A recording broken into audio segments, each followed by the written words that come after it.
আশা করি বন্ধু ভালো আছেন, সুস্থ আছেন।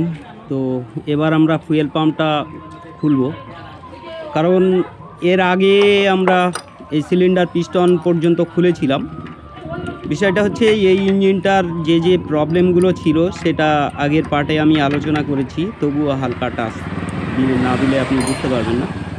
এই ইঞ্জিনটা প্রচণ্ড গরম হচ্ছে, বারবার নজেল সিজ হয়ে যাচ্ছে, আর আপনার স্টার্টে প্রচুর গন্ডগোল করছে। মানে এই ঠান্ডার সময় আপনার 15 থেকে 20 বার আপনার হ্যান্ডেল মারতে হচ্ছে, যার জন্যেই এই ইঞ্জিনটা আমার কাছে নিয়ে এসছে। তা আমি এক এক করে খুলছি আর দেখছি কোন জায়গায় প্রবলেম।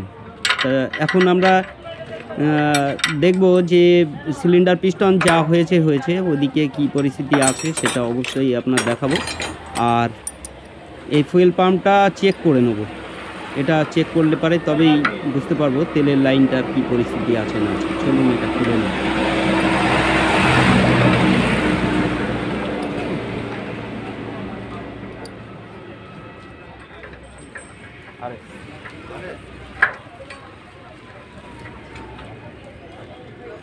তা এখানে দেখুন, আমরা এই ওয়াশারগুলো কটা আছে সেটা দেখে নিতে হবে। দেখুন বডিতে একটা আছে, এই একটা, আর এখানে মোটামুটি 2-3টে আছে।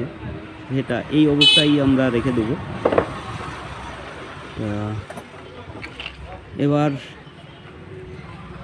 এবার আমরা ক্যামের বিয়ারিংটা আমরা চেক করব।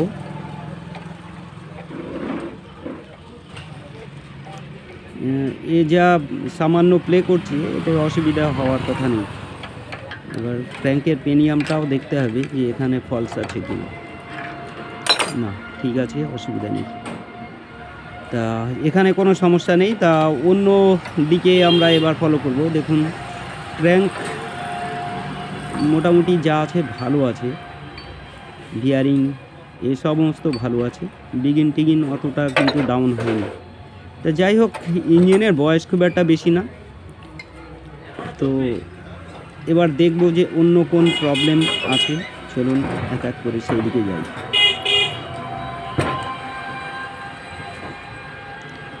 এবার দেখুন সিলিন্ডারটা কি পরিস্থিতি। খুলেছিলাম,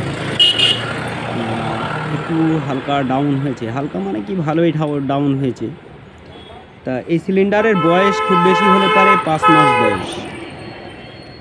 এটা চেঞ্জ করেছিল, তারপরে যাই হোক চলছিল, পরে আমার কাছে নিয়ে এসছে। স্টার্টে প্রচণ্ড প্রবলেম করছে। তা পিস্টনের এবার রিংয়ের গ্রুপটা দেখতে হবে যে প্লে করছে নাকি।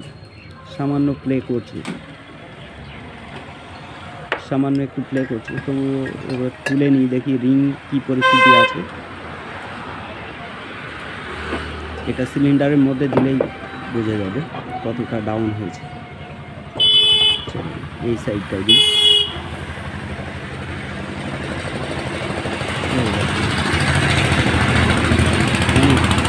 অনেকটা ডাউন হয়ে গেছে, এতটা ফাঁকা হয়ে রয়েছে। দেখুন এইখান দিয়ে কিন্তু গ্যাস হলে পারে এইখান দিয়ে কম্প্রেসার লিকেজ করে ইঞ্জিনের বডির ভিতরে যাবে।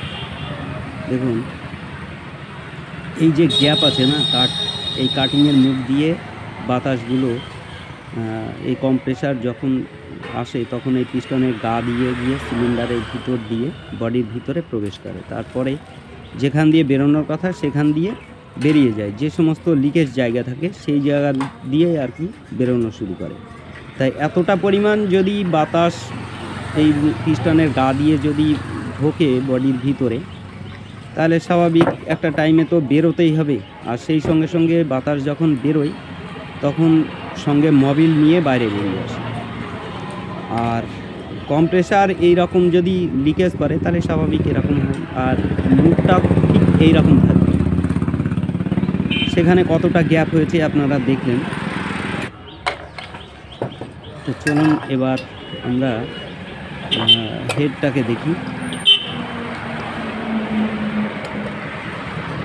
হেড অবশ্য চেঞ্জ করেছিল, 4-5 মাস বয়স।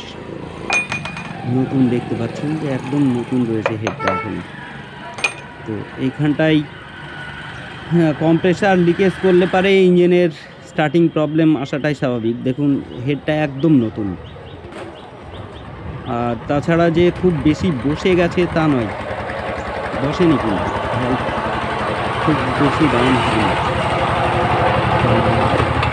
এখানটাই আমরা স্প্রিংগুলো খুললে পারে তবেই বুঝতে পারবো যে এটা গাইড নষ্ট হয়েছে নাকি। চলুন এটা খুলে ফেলি।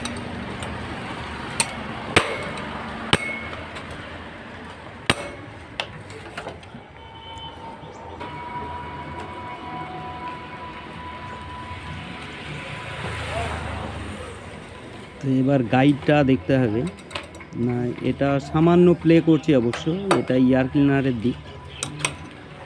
এবার সাইলেন্সারেরটা আমরা খুলে ফেলি।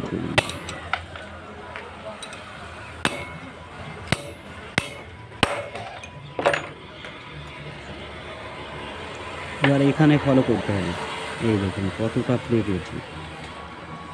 তো এই রকম প্লে করলে স্বাভাবিক প্রবলেম আসবে। মেন বিষয়টা কি দেখুন, এই যে গাইডটা যত প্লে করছে, তো এইখান দিয়েই স্বাভাবিক কম্প্রেসারটা ইঞ্জিনের ভিতরে যায়।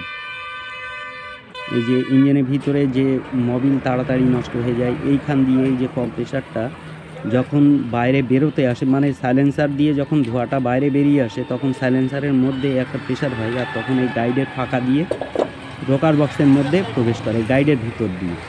দেখুন রোকার বক্সটা এবার দেখলে বোঝা যাবে, এই দেখুন কতটা কালি হয়ে রয়েছে। এইগুলো হচ্ছে কম্প্রেসারের ভিতর দিয়ে, এই যে পুশ পাইপের ভিতর দিয়ে ইঞ্জিনের বডিতে ঢুকবে।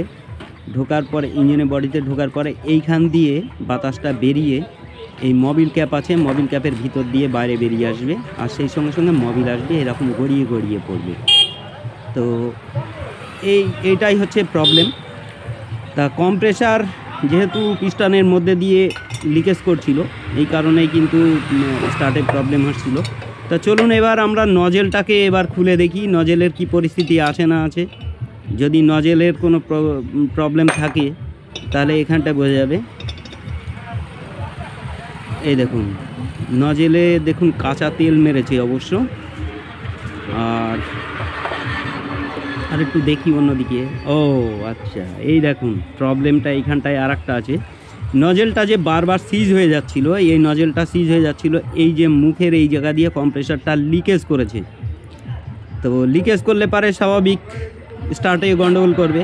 আর দ্বিতীয়ত দেখবেন নজেল প্রচুর পরিমাণে হিট হবে। তো এইখানটায় একটা ওয়াশার থাকে, এই যে ওয়াশার, এই ওয়াশারটা ভিতরে দেয়, সেটা দেয়নি অবশ্য, যেহেতু নতুন হেড ফিটিং করেছে এইখানটায় ওয়াশারটা দিয়ে ফিটিং করেনি, যার জন্যেই কম্প্রেসারটা গন্ডগোল করেছে। এই ওয়াশারটা থাকবে ওই নজেল হোল্ডারের মধ্যে, এই দেখুন এই জায়গাটায় থাকবে।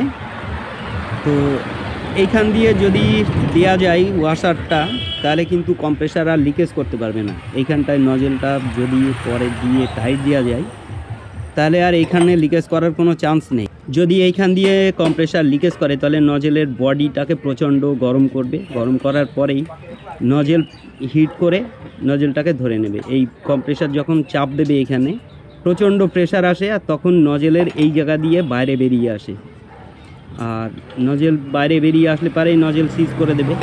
তো যাদের এই রকম নজেল সিজ করার রোগ আছে, তারা অবশ্যই এই জিনিসটা ফলো করবেন। এই জিনিসটা ফলো করলে পারেই আপনার কিন্তু এই নজেল সিজ করা রোগ থেকে আপনি মুক্তি পাবেন। তা চলুন এটা খুলবো, খোলার পরে দেখবো যে কী পরিস্থিতি আছে না। তো চলুন নেক্সট পার্টে দেখা।